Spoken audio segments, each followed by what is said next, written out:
Top 5 interesting facts about artificial sun created by China. Original sun ఉంది కదా, దానిలో 15 million degrees Celsius temperature ఉంటుంది. ఇదే చాలా ఎక్కువరా బాబు అని అనుకుంటే, ఈ చైనా వాళ్ళు తయారు చేసిన ఈ ఫేక్ సన్ లో ఏకంగా 150 మిలియన్ డిగ్రీ సెల్సియస్ ఉంటుంది. అంటే నిజమైన సన్ కన్నా 10 టైమ్స్ ఎక్కువ అన్నమాట.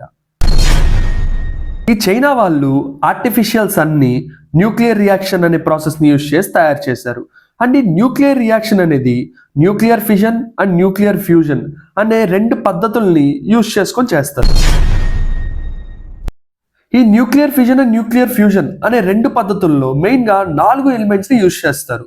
అవేంటంటే plutonium, caesium, uranium and californium. ఇవే ఎందుకు యూజ్ చేస్తారంటే పీరియాడిక్ టేబుల్ మొత్తంలో ఇవే top most radio active elements కాబట్టి.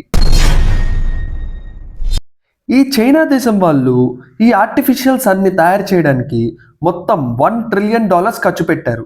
అండ్ $1 ట్రిలియన్ ని మన ఇండియన్ రూపీస్ లో కన్వర్ట్ చేస్తే వామ్మో, మీరే చదువుకోండి ఎంత వస్తుందో.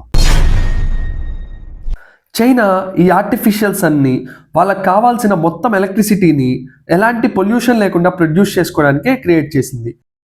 సరే కానీ ఈ చైనా వాళ్ళు క్రియేట్ చేసిన ఆర్టిఫిషియల్ సన్ గురించి మీరేమనుకుంటున్నారో నాకు కింద కామెంట్స్లో చెప్పండి. ఈ వీడియో నచ్చితే ఈ షార్ట్కి ఒక లైక్ చేసి ఇలాంటి అమేజింగ్ కంటెంట్ కోసం మన ఛానల్ సబ్స్క్రైబ్ చేసుకుని పక్కనే ఉన్న బెల్ ఐకాన్ కూడా ఆన్లో పెట్టుకోండి.